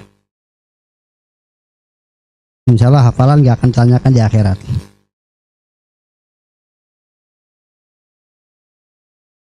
Ya, tapi paham dan amaliyahnya. Tapi kalau hafal sangat mendukung untuk terjaganya pemahaman. Ya, silakan dibaca. Sudah nggak ada pertanyaan ini? Silakan dibaca soalnya. Ya, dibaca bukunya, kaidahnya. Kaidah ketiga. Zohir, literal meaning, nasna sifat dapat kita ketahui dari satu segi dan tidak dapat kita ketahui dari segi lain. Dari segi makna dapat kita ketahui, tetapi dari segi kaifiyah atau hakikat tidak dapat diketahui. Ya, perhatikan ikhwafin rahimani wa rahmatullah. Jadi zohir atau lahirnya, lahiriah sebuah dalil sifat itu dapat diketahui secara maknanya. Yang dimaksud dari sisi dasar maknanya. Karena ada tiga ya. Ada tiga terkait dengan memahami dalil sifat, yaitu makna dasarnya, kesempurnaan dari maknanya dan kaifiahnya, keadaan sesungguhnya dari apa yang disampaikan, diceritakan dalam lafaz tersebut. Nah, maka untuk makna dasarnya itu dipahami, dan pengetahuan akan makna dasar inilah, akan dasar maknanya inilah yang membantu seseorang untuk kemudian memahami sesuatu yang di luar makna dasarnya, karena ada titik persamaan antara apa yang dimiliki oleh Allah Ta'ala dengan apa yang dimiliki oleh makhluk. Itu pada makna dasarnya. Seandainya manusia itu tidak mengetahui tentang makna lafaz yang biasa dipakai sehari-hari untuk membahas makhluk, lalu ada lafaz-lafaz yang digunakan untuk membahas Allah dan maknanya sama sekali berbeda, tidak ada kesamaan sama sekali, maka tidak akan pernah kenal Allah Ta'ala. Informasi ayat dan hadis nggak ada fungsinya sama sekali. Seberapapun diperkenalkan Allah Ta'ala, kalau kemudian maksud dari makna dasarnya nggak sama, sehingga ya ini untuk makhluk memang ini maknanya, tapi untuk Allah, Allah. Untuk makhluk memang ini maknanya, untuk Allah, Allah. Kapan akan kenal Allah Ta'ala? Buntu. Dan tidak mungkin Rabbus samawati wal ardh di dalam firman-Nya ketika memperkenalkan dirinya kemudian apa? Dengan makna yang nggak dikenal sama sekali. Ya logika nggak bisa. Logika mana? Ya logikanya mufawwidah.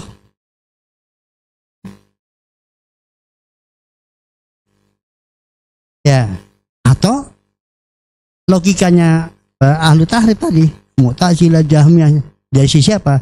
Itu ada maknanya, tapi bukan itu yang dimaksud. Makna yang ya. Dan itulah yang terjadi.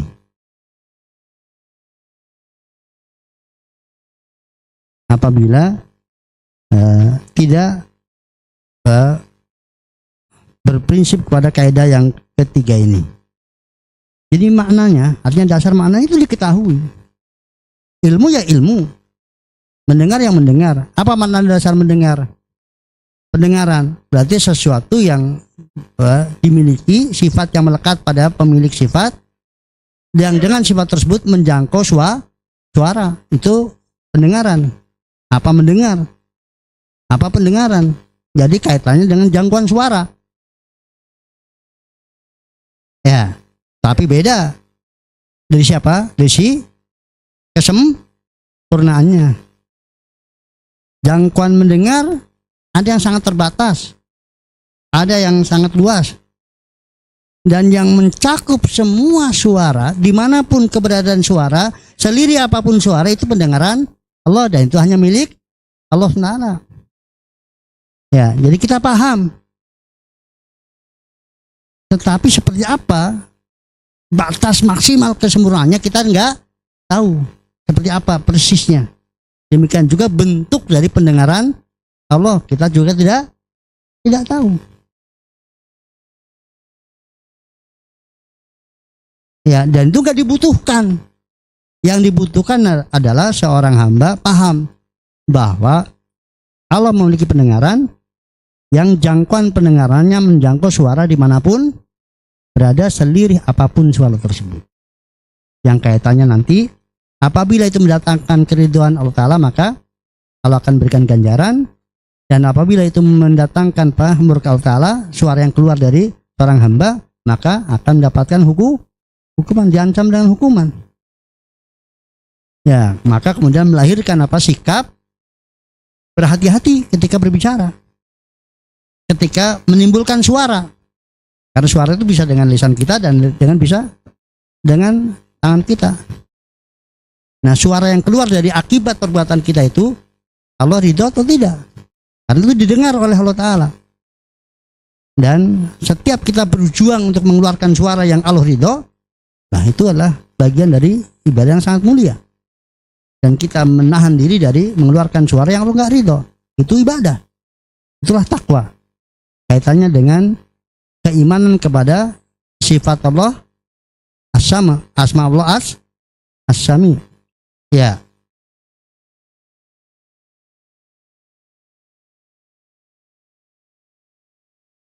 Jadi itu terkait dengan apa?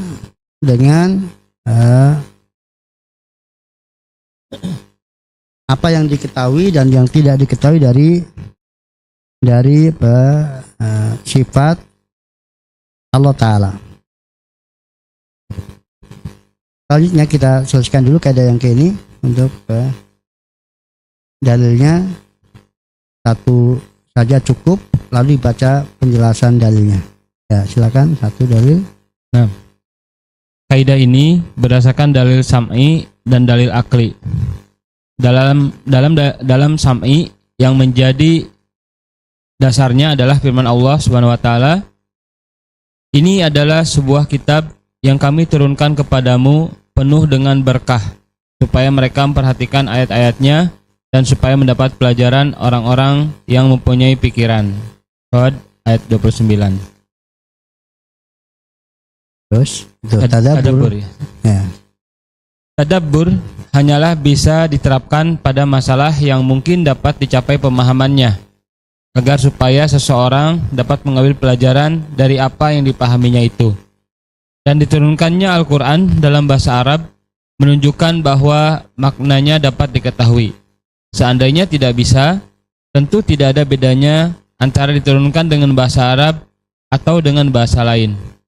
Dan penjelasan Nabi SAW akan Al-Quran kepada umat manusia meliputi penjelasan lafaz dan penjelasan maknanya. Ya, barakallahu fiik. Jelas insyaallah ya. Secara tadi apa yang dimaksud dengan baru ayati, untuk ditadaburi.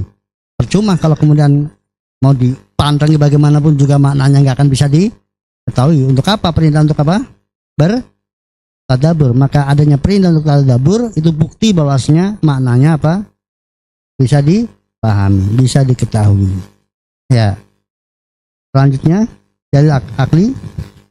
Adapun dalil akli untuk kaidah ini adalah sesuatu yang mustahil apabila Allah menurunkan Alkitab atau Rasulnya menyampaikan suatu sabda yang ditujukan untuk jadi petunjuk bagi umat manusia, tetapi sebagian besar permasalahan dan yang sangat dibutuhkan justru tidak dapat dimengerti maknanya, ibarat abjad-abjad yang tidak dapat dipahami sedikit pun. Karena yang demikian itu merupakan kebodohan yang tidak sesuai dengan hikmah atau kebijaksanaan ilahi. Ya, barakallahu fiik. Itu logikanya. Maka ya mereka yang menutup diri dari berbicara tentang ayat-ayat sifat itu adalah terjadi bentuk suudzon yang sangat luar biasa kepada Allah dan Rasulnya, di mana Allah tidak menjelaskan kepada umat manusia sesuatu yang paling dibutuhkan oleh umat manusia, yaitu tentang siapa Allah Ta'ala sebenarnya. Padahal bunyi ayatnya amat sangat banyak, tapi itu berarti dianggap bukan bermaksud menjelaskan. Cuma apa? Ya cuma disampaikan aja untuk sekedar bacaan. Cukup dibaca dapat pahala, nggak perlu apa? Dipahami, karena tidak bisa dipahami. Itu adalah sangat keterlaluan di dalam penghinaannya kepada Allah SWT. Seandainya itu ditujukan kepada makhluk, maka juga akan menjadi bahan cacian. Kamu kirim surat ngapain? Sudah tahu aku nggak bisa bahasa ini apa? Ya memang cuma kirim surat aja, sekedar dibaca aja. Kira-kira gimana? Ya. Padahal butuh informasi. Apa kabar dan bagaimana? Kasih surat, baca apa ini? Ngapa ini? Kau bisa paham? Ya baca aja. Ya. Bisa dibayangkan. Ya, Allah Rabbus samawati wal ardh yang penuh dengan kebijaksanaan, lalu kemudian menurunkan ayat-ayatnya sesuatu yang tidak bisa dipahami dalam hal yang paling dibutuhkan. Sementara dalam hal yang lainnya Allah begitu menjelaskan dengan gamblang dan mudah dipahami. Ya, sangat jelas. Maka ya betapa batilnya paham Mufawwidah yang nanti kita akan baca dari penjelasan mu'alif insyaallah setelah kita istirahat. Demikian juga mereka kemudian yang memaknainya keluar dari maknanya. Ya, yang tidak akan bisa memahami Alkitab dan As-Sunnah sesuai dengan pemahaman mereka, kebanyakan manusia.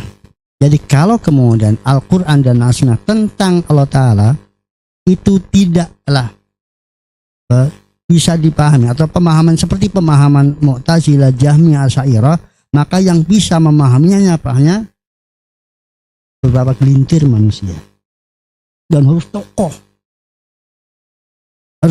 Adapun orang awam nggak bisa, sama sekali nggak bisa. Dijamin antum nggak pernah kenal makna yang mereka sampaikan kecuali dari mereka. Tetapi antum baca Al-Quran, lalu antum baca terjemahannya tentang Allah Ta'ala, ya, antum nggak pernah belajar dari siapapun juga, antum akan tahu tentang Allah Ta'ala. Cukup dari apa? Baca Al-Quran terjemahannya. Asal terjemahannya benar. Tapi ya, kalau antum untuk pemahaman yang seperti mereka pahami, antum nggak akan pernah kenal Allah Ta'ala kecuali setelah apa? Setelah harus bersusah payah belajarnya.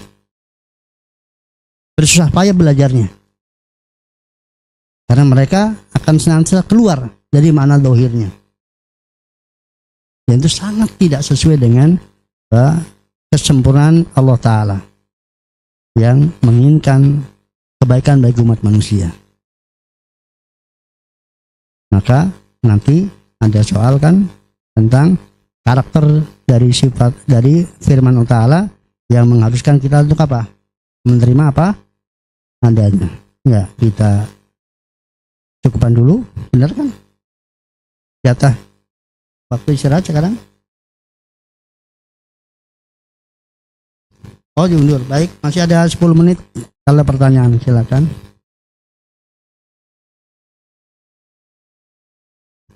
Kalau ya, dari area aja Sat, mau nanya Sat. Baik ya.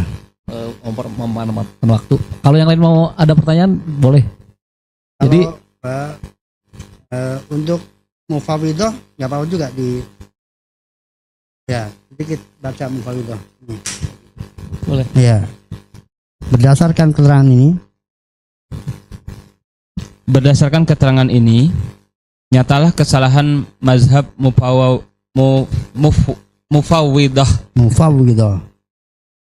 yaitu mereka yang memasrahkan pengertian makna nas sifat dengan mengaku bahwa mazhab mereka adalah mazhab salaf. Padahal salaf bebas dan terlepas dari mazhab ini. Karena ucapan-ucapan yang demikian banyak berasal dari mereka, menyatakan bahwa mereka menetapkan adanya makna bagi nas sifat baik secara umum ataupun secara terinci, dan memasrahkan kaifiyahnya kepada Allah Subhanahu wa Ta'ala. Ya, barakallahu fiik. Jadi itu Mufawwidah yang mereka tidak berbicara tentang makna dari dalil sifat. Mereka serahkan maknanya kepada Allah Ta'ala. Ya, perbedaan dengan Mufawwidah dengan Ahlussunnah wal Jamaah, kalau Ahlussunnah wal Jamaah menyerahkan kaifiyahnya. Jadi ilmu tentang kaifiyah, ilmu tentang bagaimana, tentang keadaan yang sesungguhnya, tentang sifat-sifat Allah Ta'ala itu ilmunya ada di sisi Allah Ta'ala. Kita di dalam kehidupan dunia ini berputus asa. Jadi mengetahui bagaimana bentuk yang sesungguhnya, kenyataan yang sesungguhnya dari sifat-sifat Allah Ta'ala. Tapi kita yakin sepenuhnya bahwa sifat Allah lah ada kondisi yang paling sempurnanya. Adapun Mufawwidah sejak awal sudah, jangankan kaifiyahnya ya, karena memang tidak ada seorang pun yang mengetahuinya. Mereka menyerahkan maknanya kepada Allah Ta'ala. Maka setiap menemui ayat-ayat sifat, wallahu a'lam bimuradi, hanya Allah yang tahu apa yang dimaksud dengannya. Ya, ini dan ironisnya mereka mengklaim bahwa itulah pendapat para sahabat Nabi Sallallahu Alaihi Wasallam. Mentang-mentang para sahabat nggak pernah tanya, dikira apa? Karena ya udahlah, nggak usah dibicarakan, nggak akan tahu juga, serahkan aja kepada Allah Ta'ala. Itu adalah tujuan yang sangat buruk kepada salafus saleh. Mereka diam karena paham. Mereka diam karena paham dengan sepaham-pahamnya. Kalau mereka nggak paham, mereka akan bertanya. Itu karakter salafus saleh. Ya, kalau mereka nggak paham, mereka akan bertanya. Karena kehidupan yang paling pokok bagi mereka adalah paham kitabullah. Hidup yang terpenting bagi mereka di dunia adalah paham kitabullah. Untuk mereka bisa mengamalkannya. Maka mereka kalau belajar Al-Quran itu 10 ayat, berhenti, dipahami, dan diamalkan. Demikian. Lah kok sampai ratusan ayat, bahkan ribuan ayat mereka biarkan dalam kondisi nggak paham. Dan diam, nggak pernah bertanya. Maka jauh sekali dengan karakter salafus saleh ridwanullah alaihim ajmain kalau mereka paham mufawwidah itu dibenarkan. Wallahu a'lam bishawab. Ya, monggo silakan, masih ada 7 menit Pak Eko. Ada sedikit pertanyaan ya yang menggelitik mungkin dari kita semua. Jadi kan Ustadz, dari tadi penjelasan ketika di zaman sahabat gitu ya, Quran datang, Quran turun, bahasanya itu sangat universal ya, mau IQ yang penting dia itu balik gitu ya, paham, mau istilahnya punya pendidikan, stratanya apapun, memahami informasi terkait Allah itu kan harusnya ya langsung paham gitu ya, langsung plek gitu kan ya, zaman dulu. Nah terus dan itulah sebetulnya ya sangat mudah dipahami gitu ya oleh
untuk masanya di masa ya Imam Abu Hanifah berarti tabiin ya. Ya.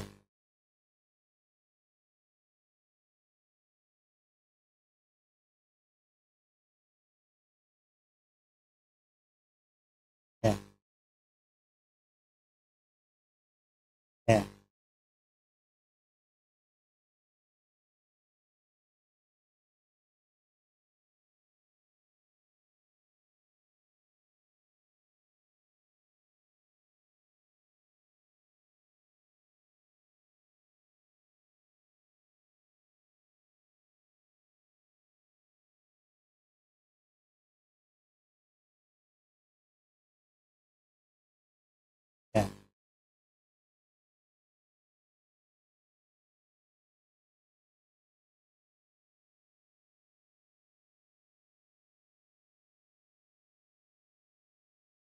Ya.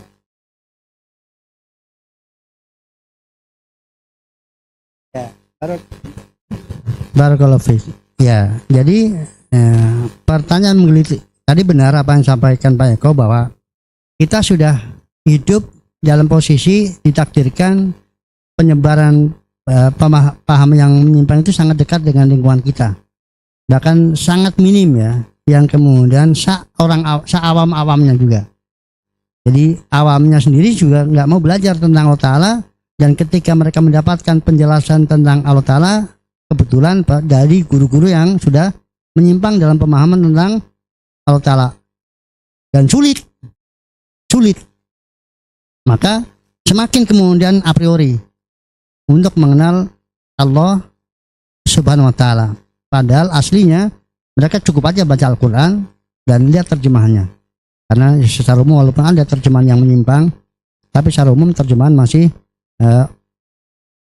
on the track ya. Secara umum, walaupun tidak dipungkiri ada terjemahan-terjemahan yang sudah menyimpang dari yang semestinya. Ya cuma sudah terlanjur tadi a priori, maka kemudian mereka menghindar. Dan perlu yang kita pahami bahwa di sana ada, di balik itu semuanya ada pihak yang sangat bersemangat untuk menghalangi kita. Siapa? Setan. Itu yang kadang kita lupakan. Ya. Setan yang paling bersemangat untuk kemudian menghalangi manusia dari mengenal Robnya, karena ini sumber dari keselamatan manusia. Ya, dan mereka tidak ingin manusia selamat, karena mereka butuh mereka ingin memiliki teman sebanyak-banyaknya, dan mereka sukses. Artinya Allah takdirkan bahwa kebanyakan manusia akan bersama setan di neraka. Ya, nah, jadi pertanyaan menggelitik tersebut, ya tadi satu sisi, jadi ada manusianya yang kemudian, jangankan setelah masa tabi'in ya, di masa sahabat saja kan ada kelompok Khawarij. Ada kelompok Khawarij. Ya. Kelompok Khawarij ini kan praktis hidup bersama sahabat. Kenapa ketika memahami Al-Quran gak mau kembali kepada sahabat? Tapi dengan apa? Dengan kembali kepada paham sendiri. Ya, itulah manusia. Dan itulah takdir Allah Ta'ala. Jadi ada tipe-tipe manusia yang memang memang kekeh. Dia maunya jalan sendiri, padahal tinggal tanya kepada sahabat apa maksudnya, sudah. Mereka kan masih sangat dekat. Rasulullah wafat, generasinya tinggal para sahabat, kemudian baru kehilangan Abu Bakar, kehilangan Umar Khattab, kehilangan Utsman. Ya, dia di akhir-akhir Utsman muncul Khawarij, kemudian puncaknya di masa Ali bin Abi Thalib, betul-betul nggak mau mendengar secara umum ya, walaupun ketika mereka sempat keluar dari pemahaman sahabat, lalu didatangi oleh Ibnu Abbas dan 2/3 dari mereka bertobat, sadar bahwa mereka salah jalan ketika memahami ayat, nggak kembali kepada paham para sahabat Nabi yang mereka masih bisa dapatkan banyak ketika itu. Nah, apalagi setelah sudahnya, maka kemunculan awal tetap bahwa kemunculan awal dari paham sesat itu minoritas. Ya. Jadi kehidupan bid'ah awalnya minoritas. Nah, kemudian setannya terus berjuang mati-matian, manusianya malas, mereka kemudian lebih tadi hubud dunia dan sebagainya. Maka mereka mendengar mana setiap teriakan yang sampai ke mereka, ya kemudian terjadilah apa yang terjadi. Tetapi tadi setiap Allah menakdirkan sesuatu pasti menakdirkan sebab-sebabnya. Jadi berpalingnya mereka dari Al-Quran Sunnah Al-Fahmi Syarul Soleh dan merujuknya mereka kepada paham filsafat Yunani untuk berbicara tentang Allah Subhanahu wa Ta'ala. Itulah yang terjadi dan kita mengalami zaman ini, dan ya kita tidak bisa berhujah di hadapan Allah Ta'ala apabila seorang sesat di dalam hidup ini. Ya, seandainya pun diberi kesempatan beralasan, tidak jamin bahwasanya akan selamat. Jadi kalau ternyata ada sedikit saja memang kita nggak mau tahu, dan Allah Maha tahu itu, bukan karena situasi dan kondisi yang melatar belakangi kita sehingga kita nggak tahu, tetapi ada sisi malasnya di kita untuk mencari tahu, sehingga ketika nggak ada tekad untuk mencari tahu, maka kemudian ya tidak tahu, maka ini tidak bisa untuk alasan sama sekali di hadapan Allah Ta'ala. Maka dihukumi kedudukannya sama dengan orang yang sudah diberitahu tapi nggak mau tahu. Waliyadzubillah. Ya demikian, kita jeda untuk istirahat dulu. Subhanakallahumma wa bihamdika, asyhadu an la ilaha illa anta, astaghfiruka wa atubu ilaik. Wassalamualaikum warahmatullahi wabarakatuh. Waalaikumsalam warahmatullahi wabarakatuh. Jazakallahu khairan wa barakallahu fiik. Bapak sekalian, kita break terlebih dahulu jam 9.30 sampai jam 10 ya. Jadi kurang lebih 30 menit. Syukran, jazakumullahu khairan wa barakallahu fiikum. Bismillahirrahmanirrahim.